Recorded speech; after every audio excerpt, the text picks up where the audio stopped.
Now, with their clever lyrics and disco beats, the Pet Shop Boys were part of the electronic pop revolution of the 1980s, and for almost 20 years they've blazed a trail across the charts here in the UK and in the United States, with numerous collaborations and even a West End musical.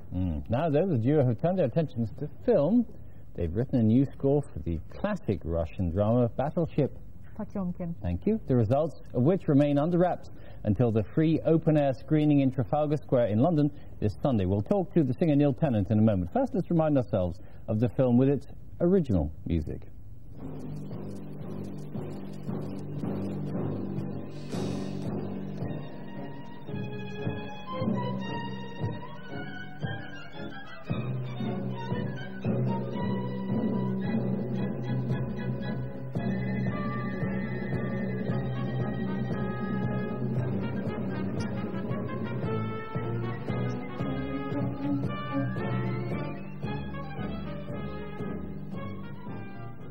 That was the original score from the film, and Neil Tennant from the Pet Shop Boys is with us now. Neil, why need for a new score?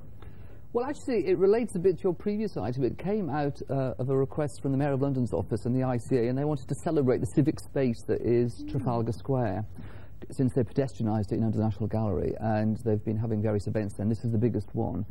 And so the ICA approached us because they knew we had a background in using film with our music. Our first ever tour, for instance, was directed by Derek Jarman, the film director. And they said, would you like to write and perform live a new electronic soundtrack to Battleship Potemkin? It's a big project, because it's not a short film. It's not that long. It's 73 minutes. Oh, It's really? an hour and a quarter. All right.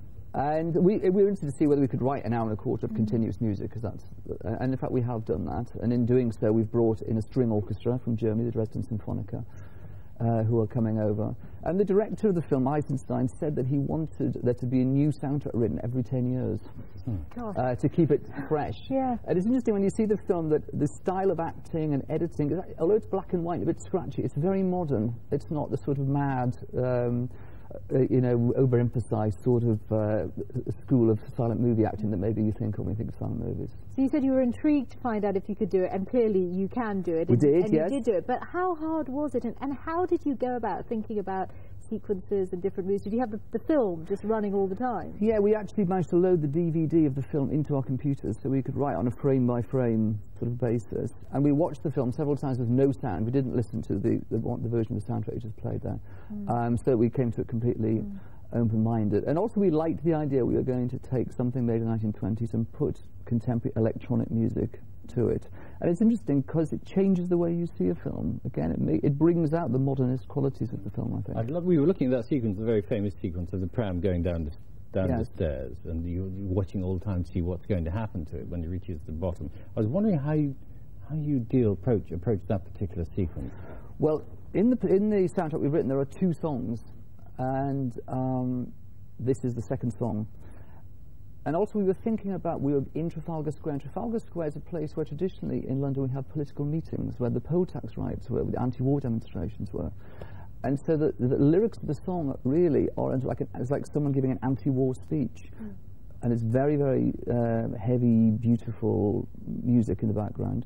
And then the combination is really quite stunning. And also, for the first time in the film, we use real sounds, because the soldiers start shooting the people. So you just have all this music, and suddenly, synced up with the film, as you get the of the guns firing. Was it a film that you had known and liked before? Yeah, I've always had, really coincidentally, but I've had a lot of interest in Soviet and Russian history. You know, I studied history at college, and so I've seen a lot of the great classics of Russian film, like Ivan the Terrible and what have you. This is going to be outdoor? Indoor? It's outdoor. It starts at 8:30 in Trafalgar Square, but if you're going to go out, just get in a bit beforehand.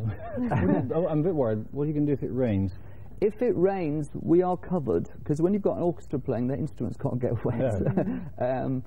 And the audience will get wet. We're hoping that's not going to happen. Got things the right way round.